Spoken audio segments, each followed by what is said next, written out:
The small repair booth sat wedged between a noodle vendor and a shop selling gravity boots. Daniel Reed wiped down his workbench for the third time that morning, a habit born from years of fixing delicate equipment.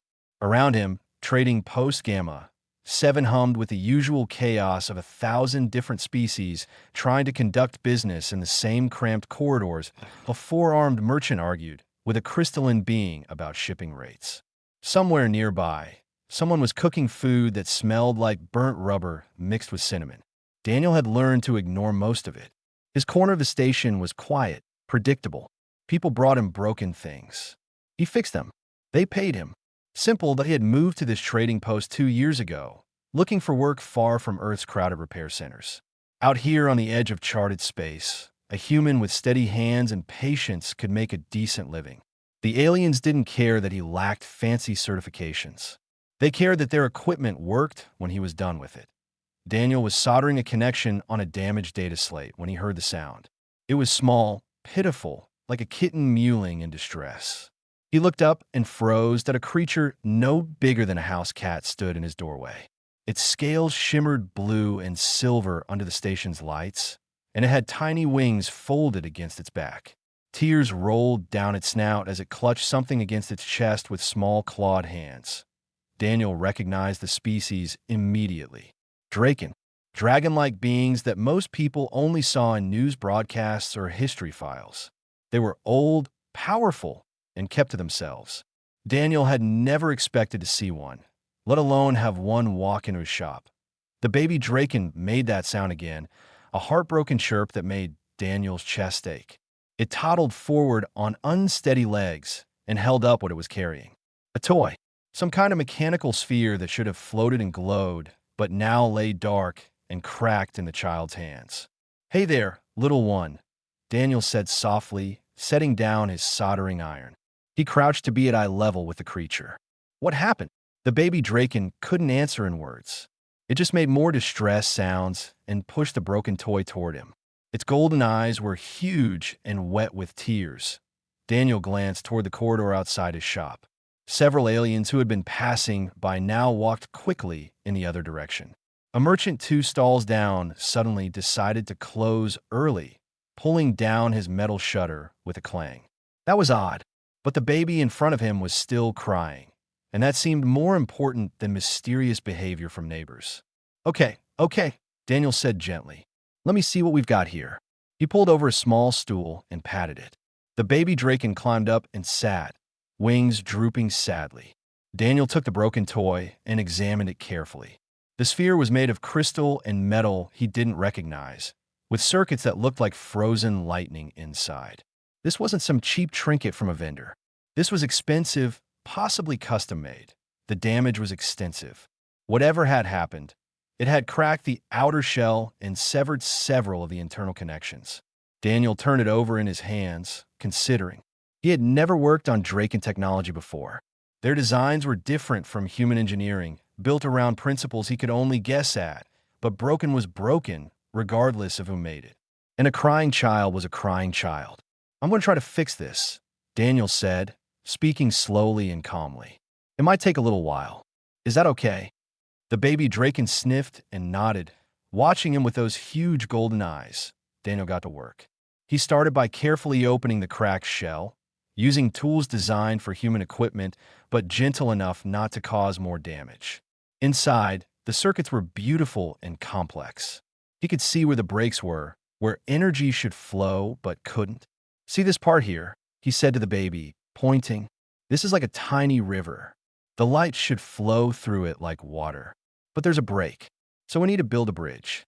The baby leaned forward, interested despite its sadness. Daniel worked slowly, thinking through each step. Some of the connections he could solder back together using techniques he knew. Others required improvisation. He used wire from his supply drawer, adjusting it to match the thickness of the original circuits. When a crystal component was too badly cracked to save, he ground down a similar piece from a broken comm device and carefully fitted it into place. Time passed. The baby Draken watched every movement of his hands. After an hour, Daniel had the baby hold a small light so he could see better into the tight spaces. The child seemed happy to help, its tears finally stopping. Almost there, Daniel murmured. He made the final connection and closed the shell, using a polymer seal to hold the crack together. Then he pressed the activation point on the sphere's base. For a moment, nothing happened. Then the sphere hummed to life. It lifted from Daniel's palm and floated in the air, slowly spinning. Lights began to project from it, creating patterns of stars and nebulas that danced across the walls of the small shop. The baby Draken's face transformed. It chirped happily and reached for the toy, which settled gently into its hands. The child hugged the sphere to its chest, then turned and tried to hug Daniel's entire arm, making joyful clicking sounds. Daniel couldn't help but smile. "You're welcome, little one. Take care of it, all right." The baby Draken nodded enthusiastically, then hopped off the stool and waddled toward the door, still clutching its repaired treasure.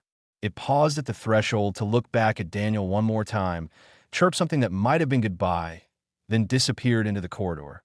Daniel stood and stretched his back. 2 hours of detailed work had left him stiff. He returned to his workbench and picked up the data slate he had been working on before. Just another day at the shop. Outside, hidden in the shadow of a loading dock across the corridor, a massive Draken adult lowered the viewing scope he had been watching through. His scales were deep crimson, marked with gold patterns that denoted high rank among his people. He had seen everything. The adult Draken remained still for a long moment, processing what he had witnessed. Then he turned and walked away, his claws clicking softly on the metal deck plates. He had much to report to the Queen. 2 days had passed since the baby Draken visited his shop. Daniel noticed that something had changed on the trading post, though he couldn't quite figure out what. Other merchants gave him strange looks. Some smiled nervously.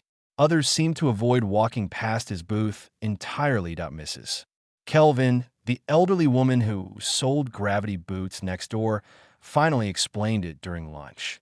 They sat together eating noodles from the vendor down the hall, as they did most days. "Word's gotten around," she said quietly, glancing over her shoulder, "about you helping that Draken child." "I just fixed a toy," Daniel said, confused. "What's the big deal?" Mrs. Kelvin stared at him like he had grown a second head. "Daniel, the Draken don't let their children wander alone. Ever. If one did, and came to your shop, that means someone was watching. Someone powerful." A chill ran down Daniel's spine, but he shrugged it off. "Well, nothing bad has happened, so I guess I'm fine." "Or," Mrs. Kelvin said slowly, "something is about to happen." She was right. The next morning, Daniel arrived at his shop to find 6 people waiting outside. Not people. 6 Draken adults, each standing at least 7 feet tall, their scales gleaming like polished metal in the station's artificial lights. Their presence made the corridor feel tiny. Behind them stood station security guards and Administrator Wells, the nervous man who ran trading post Gamma 7. That Daniel's heart hammered at his chest. Had he done something wrong? Broken some law he didn't know about? Daniel Reed, the lead Draken, spoke in a deep voice that vibrated through the air. His scales were crimson and gold, and his eyes were ancient and sharp. "That's me," Daniel managed to say. His mouth had gone dry. "I am High Consul Dravik of the Draken Sovereignty. We need to speak with you. May we come inside?" What else could Daniel do? He nodded and unlocked his shop with shaking hands. The 6th Draken entered, having to duck through the doorway meant for smaller species. Administrator Wells tried to follow, but Dravik held up one clawed hand, stopping him. The door slid shut. The shop felt impossibly crowded. Daniel stood behind his workbench, unsure what to do with his hands. Dravik studied him for a long moment. "Do you know who you helped 2 days ago?" "A child," Daniel said. "A Draken child with a broken toy. That child was Princess Lissa, youngest daughter of Queen Sereth, ruler of the Draken Sovereignty." The room seemed to tilt. Daniel grabbed the edge of his workbench for support. I didn't know. She was crying. The toy was important to her." "The toy," Dravik said, "was a royal heirloom. It has been passed down through the royal clutch for 6 generations. It projects the star patterns visible from our homeworld on the night each princess is born. It is irreplaceable." Daniel felt sick. "If I had known, I would have been more careful. I did my best, but I'm just a repair tech. I don't have fancy equipment or you misunderstand, Dravik interrupted. His tone softened slightly. The repair was perfect. The toy functions exactly as it should. The princess has not put it down since you returned it to her. Relief flooded through Daniel, followed immediately by confusion. Then, why are you here? One of the other Draken, a female with silver scales, spoke. We are here because of how you treated the princess. I am Commander Shara, head of the Royal Guard. I was tracking Princess Lissa when she wandered from our ship. She slipped past my watch for only minutes, but in that time, she found your shop. I stationed myself outside and observed, Dravik continued. I watched you interact with her. You did not recognize her species or status, correct? No, Daniel admitted. I mean, I knew she was Draken, but I'd never met one before. I didn't know she was royalty. Exactly, Dravik said. You saw a distressed child. Nothing more. You offered comfort before asking questions. You spoke to her gently. You included her in the repair process. You refused payment, though you must have known the toy was valuable. Daniel didn't know what to say to that. It seemed obvious. What else would anyone do? In our culture, Dravik explained, how one treats the young reveals their true character. The Draken have existed for over 12,000 years. We have seen countless species rise and fall. We have learned to judge carefully. Humanity is young, the silver-scaled Shara added. Only 500 years since you left your homeworld. Many elder species dismiss you as reckless, emotional, unworthy of standing among the established powers. Daniel felt a spark of anger at that, but kept his mouth shut. Dravik continued. We have been undecided about your species, but your actions have given us clarity. You showed kindness without expectation of reward. You used creativity and persistence to solve a problem you had never encountered before. These traits are valuable. I still don't understand why you're telling me this. Daniel said carefully that Dravik's lips pulled back, showing sharp teeth. It took Daniel a moment to realize it was a smile. Because the Draken's sovereignty wishes to understand humanity better. And we believe you can help us do that. We want you to come to our homeworld as a technical advisor and cultural liaison. The words hit Daniel like a physical blow. What? No, I'm not a diplomat. I fix things. I don't know anything about politics, or exactly, Dravik said. Politicians tell us what we want to hear. They perform. But you, Daniel Reed, you simply acted according to your nature. That is what we need to understand. Not humanity's carefully crafted image, but who you actually are. Daniel looked around his small shop. This cramped booth had been his whole life for 2 years. The thought of leaving it, of going to an alien homeworld, terrified him.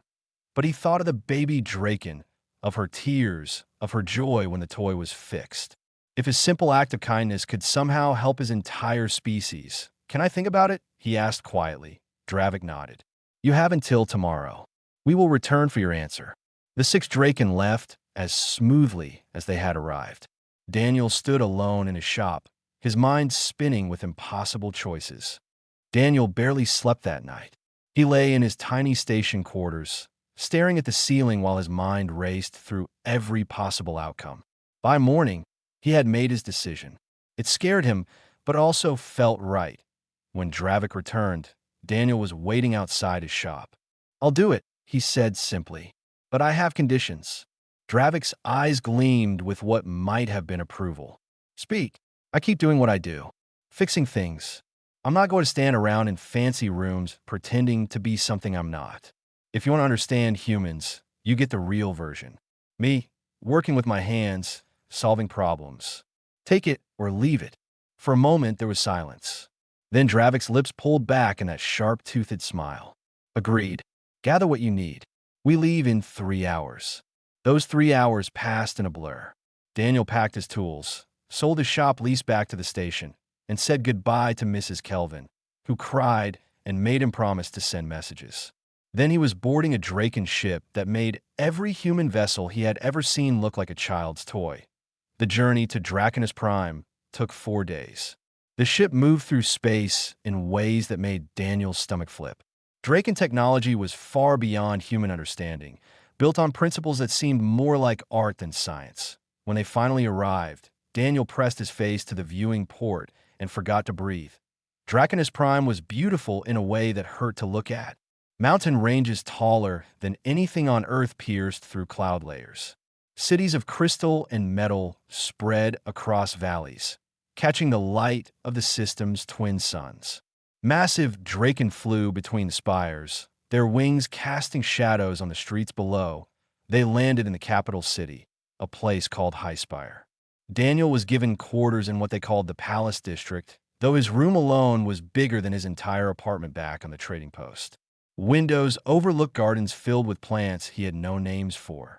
"You will set up your workshop here," Dravik told him, gesturing to an empty room attached to his quarters. "We will bring you items that need repair. You will work on them as you would any other job. Palace residents will come to you. Through these interactions, we will learn." "That's it?" Daniel asked. Just fix things, Dravik confirmed. "But pay attention. Watch how people react. Share your thoughts.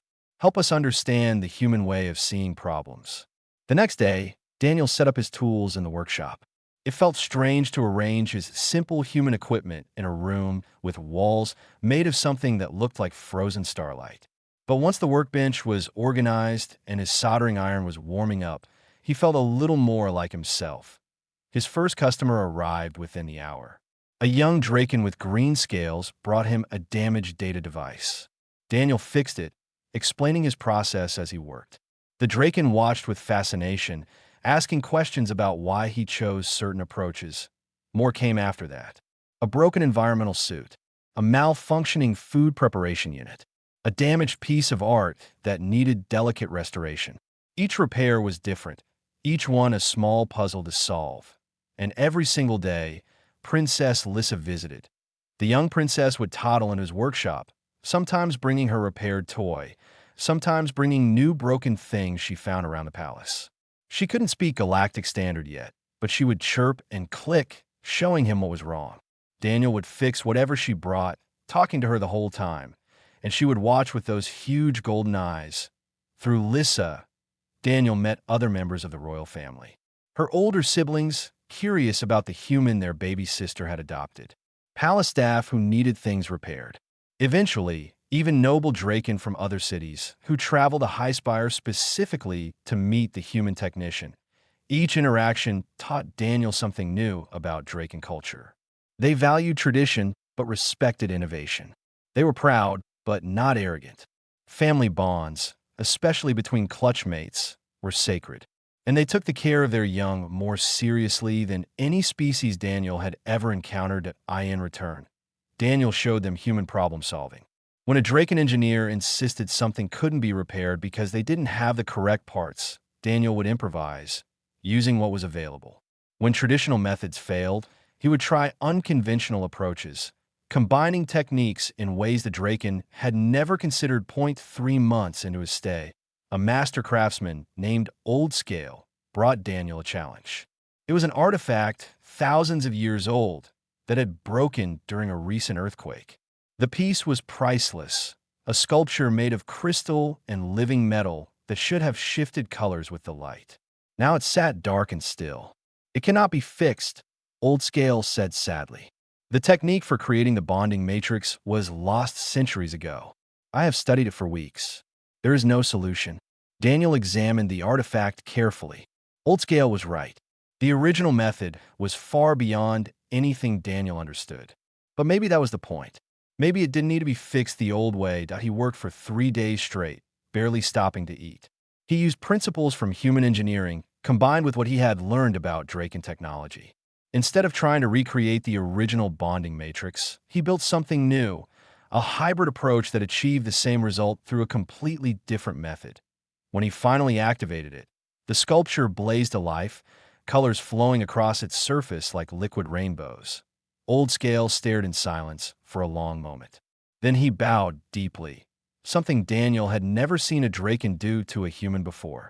"You have done what I believed impossible," Old Scale said quietly. "Not by knowing more than me, but by being willing to see differently." Word of the repair spread through Highspire like wildfire. The human who saw possibilities where others saw only limitations. The technician who didn't accept that problems were unsolvable. Daniel didn't feel like he had done anything special. He had just refused to give up. But to the Draken, that persistence, that creativity in the face of impossible odds, was something remarkable. It was something human. 6 months had passed since Daniel arrived on Draconus Prime.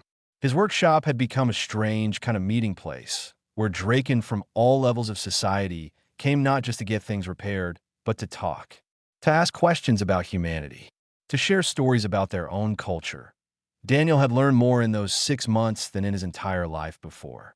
He understood now that the Draken weren't simply powerful or ancient. They were cautious. They had seen too many promising young species destroy themselves through war or greed or carelessness. They kept their distance not out of arrogance, but out of pain. They had lost friends before. Today felt different somehow. Daniel sensed it in the way palace staff moved through the corridors, in the unusual quiet that had settled over Highspire. When Dravik appeared at his workshop door, Daniel knew something important was happening. "The Queen wishes to meet with you," Dravik said. "Now." Daniel's hands went cold. He had never met Queen Sereth, despite living in her palace for half a year. She was ancient, powerful, and by all accounts, deeply protective of her people. The thought of standing before her terrified him. "Do I need to change?" he asked, looking down at his work clothes, stained with grease and solder marks. Dravik shook his head. "She asked for you, not a dressed-up version of you. Cool me." They walked through corridors Daniel had never seen before, each one more elaborate than the last. Finally, they reached a massive door carved with scenes of Draken history. It opened silently, revealing a chamber that took Daniel's breath away. The throne room was vast, with a ceiling that seemed to touch the sky.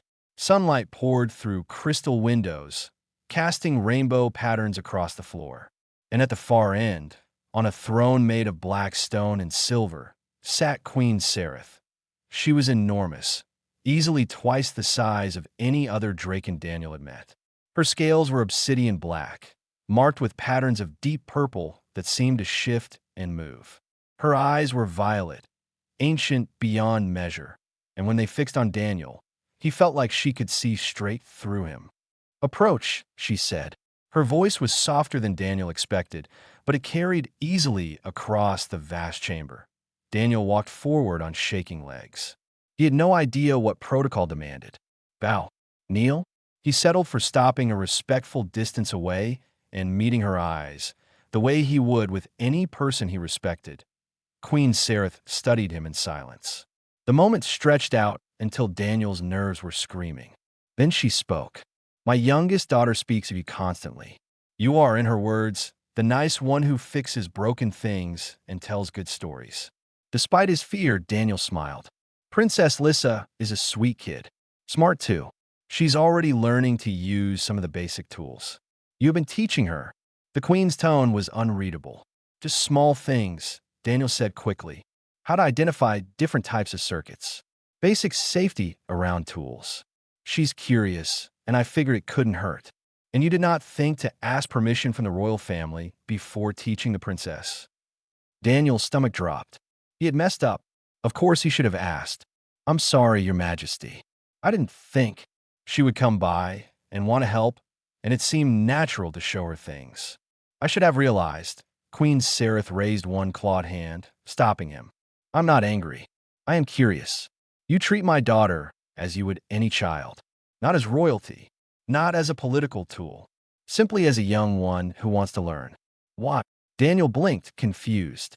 "Because that's what she is? I mean, yes, she's a princess, but she's also just a kid who likes fixing things and hearing stories.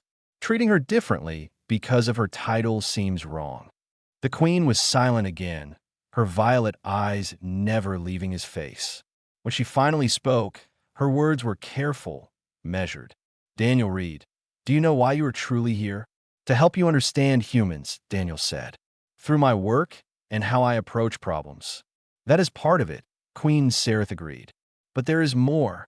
The Galactic Core Council, the body that governs the civilized galaxy, requires sponsorship from an elder species before a young race can petition for membership. Humanity has been seeking such sponsorship for 20 years. They have been rejected by every elder species they have approached." Daniel's heart began to pound. He suddenly understood where this was going. The Draken sovereignty is one of the oldest and most respected members of the Core Council. The Queen continued. If we were to sponsor humanity, it would carry significant weight. But such a decision cannot be made lightly. We needed to understand what humanity truly is beneath all the politics and carefully prepared presentations. So Princess Lissa finding my shop, Daniel said slowly. That wasn't an accident. The princess wandering off was entirely her own doing, Dravik said from where he stood near the door. She is adventurous and headstrong. But when it happened, I chose to observe rather than immediately retrieve her. I wanted to see how a human would react to a Draken child in distress when they did not know they were being watched. Queen Sereth leaned forward slightly. I ask you now, Daniel Reed, a simple question. What makes your species worthy of standing among the elder races? What makes humanity special? Daniel thought carefully before answering. This was important, maybe the most important question anyone had ever asked him. I don't think we're special, he said finally. We're young. We make mistakes. We're still figuring out who we are and what we want to be. We can be selfish and short-sighted. We fight with each other over stupid things. The Queen's expression didn't change. Then why should we sponsor you? Daniel took a breath. Because we try. When we see someone hurting, most of us want to help. When we see a problem, we don't give up just because it's hard. We're good at connecting with others, at seeing past differences to the person underneath. And we're creative. We find new ways to solve old problems. Maybe we're not the strongest or the smartest or the oldest species out there, but we care, and we're willing to learn. Isn't that worth something? The throne room fell silent. Queen Sereth sat back, her violet eyes thoughtful. Then, slowly she smiled. The formal announcement came 3 days later. The Draken sovereignty would sponsor humanity's petition to join the Galactic Core Council.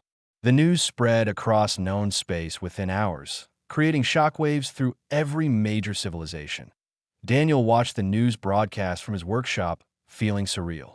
Diplomats and politicians filled the screens, discussing what this meant for galactic politics. Some elder species were angry. Others were cautiously optimistic. Everyone had an opinion, but Daniel's role wasn't finished. If anything, it was just beginning. The council will want proof, Dravik explained during a meeting in Daniel's quarters. They will want to see why we made this decision. You will need to attend the formal sessions. Daniel felt sick. I can't do that. I'm not a speaker. Put me in front of a crowd, and I'll freeze up. You will not be alone, Queen Sereth said. She had come personally, along with several other high-ranking Draken. We will present humanity's case. But your presence matters. You are the example we will point to. Over the following weeks, Daniel learned exactly what that meant. Ships arrived at Draconus Prime, carrying representatives from dozens of species. All of them wanted to meet the human who had somehow convinced the notoriously cautious Draken to take such a bold step. Some were friendly, curious about this strange species that inspired such loyalty. Others were hostile, looking for any excuse to dismiss humanity as unworthy. Daniel met them all in his workshop, doing what he did best. Fixing things, talking honestly, being himself, an ambassador from the Quillen Collective, a species of insect-like beings known for their rigid logic, brought him a broken computation device. Daniel repaired it while the ambassador watched, asking questions about human mathematical approaches. Your methods are inefficient, the Quillen observed. You waste time on trial and error when proper calculation would give you the answer immediately. Maybe, Daniel agreed, tightening a connection. But sometimes the answer you calculate isn't the only answer. Trial and error teaches me things I wouldn't learn otherwise. And when I hit a problem I've never seen before, that experience helps me adapt. The Quillen was silent for a moment. An interesting perspective. Inefficient, but interesting. Not every encounter went well. A representative from the Torvan Empire, a militaristic species that controlled a significant portion of the galaxy's outer rim, was openly contemptuous. Humans are weak, the Torvan officer declared, his armored form barely fitting through Daniel's workshop door. Your technology is primitive. Your lifespans are short. You have no business among the elder races. Daniel set down the tool he was holding and met the officer's eyes. You're right about some of that. We are young. Our technology can't match yours. But being strong isn't just about weapons and armor. It's about resilience, adaptability. And yeah, our lives are short compared to yours. Maybe that's why we don't waste time on things that don't matter. We pack a lot of living into the years we have. The Torvan officer sneered and left. But Daniel noticed he didn't file a formal objection to humanity's petition. Through it all, Princess Lissa remained a constant presence.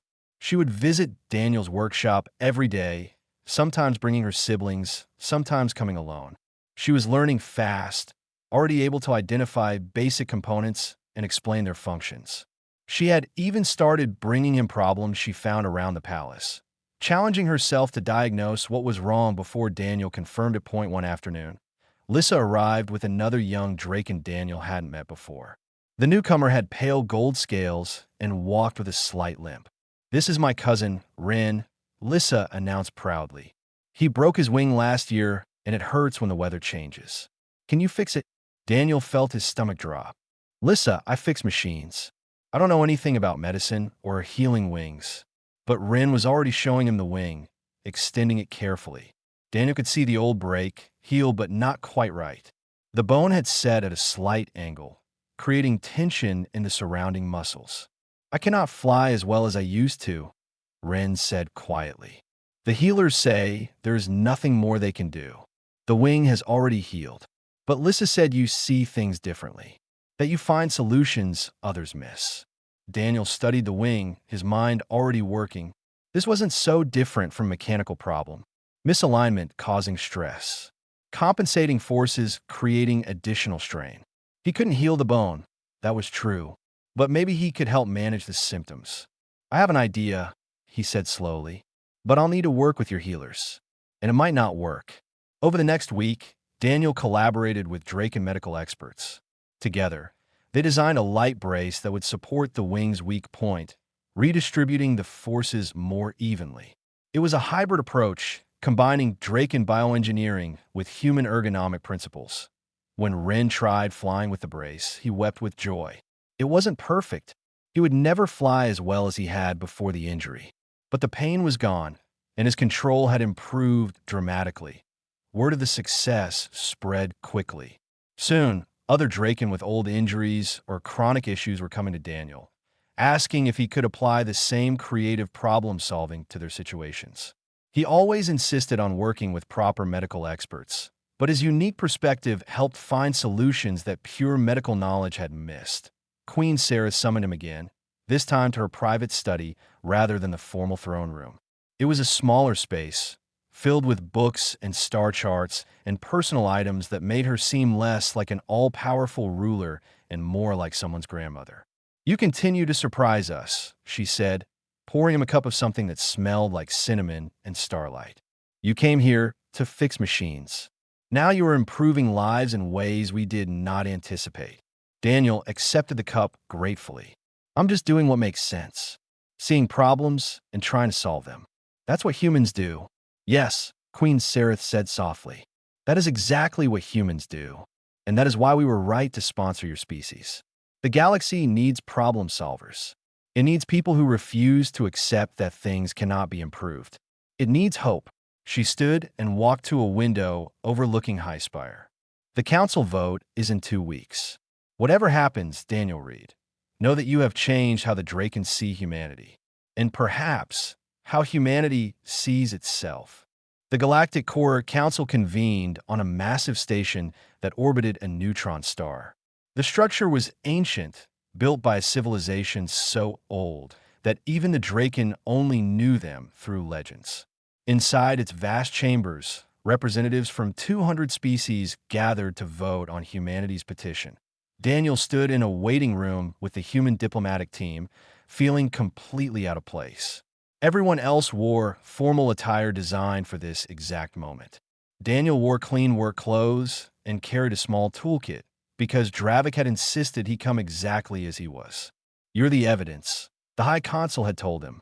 "They need to see what we see." When the Draken delegation was called to present their case, Daniel followed Queen Sareth into the council chamber. The room was enormous, with seating arranged in concentric circles around a central platform. Hundreds of alien eyes turned to watch as they entered. Queen Sereth spoke first.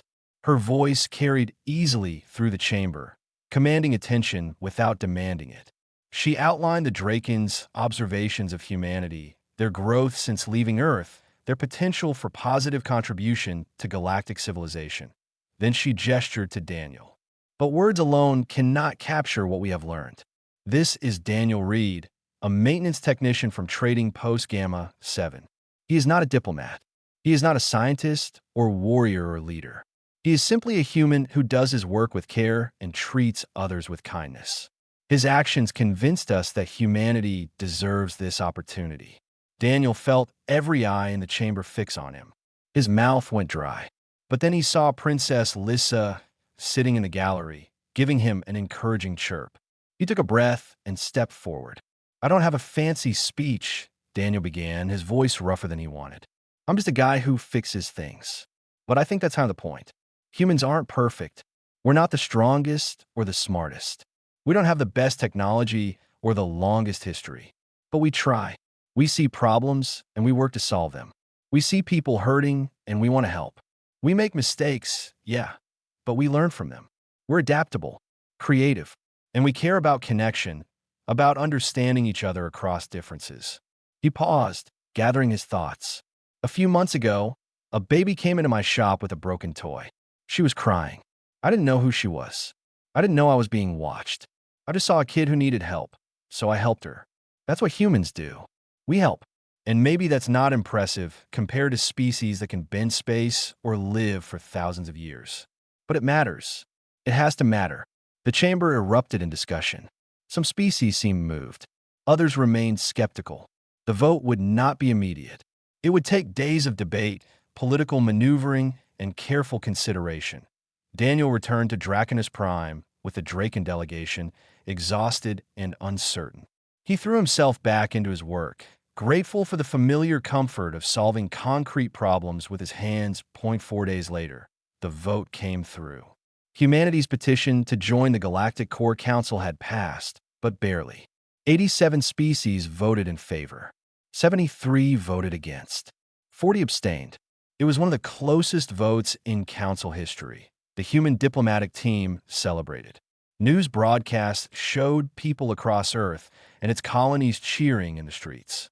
Humanity had finally been recognized as equals among the stars. But Daniel felt strangely quiet about it all.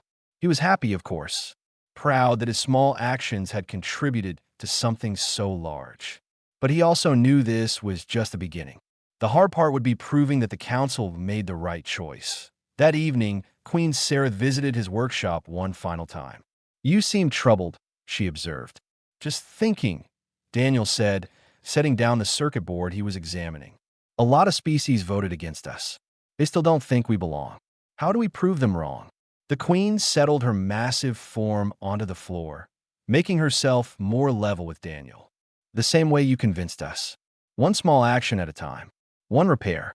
One kindness. One connection. You cannot change the galaxy overnight," Daniel Reed. "But you can change the small part of it you touch. And if enough humans do the same, the galaxy will change itself." She stood to leave, then paused. "The Council has requested that human representatives establish a permanent presence on the Council station. They will need technical staff, support personnel, people who can maintain the equipment and help the different species understand each other. Would you be interested in such a position?" Daniel thought of his small repair booth on Trading Post Gamma 7, where this had all started. He thought of the baby Draken who had wandered in with tears streaming down her face. He thought of all the connections he had made, all the problems he had solved, all the barriers he had crossed by simply treating others with respect and care. "Yeah," he said, smiling. "I think I would."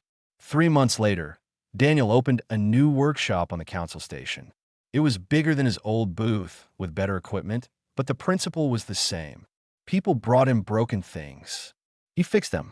And in the process, he built bridges between species that had never truly connected before. Princess Lissa visited whenever the Draken delegation came to the station.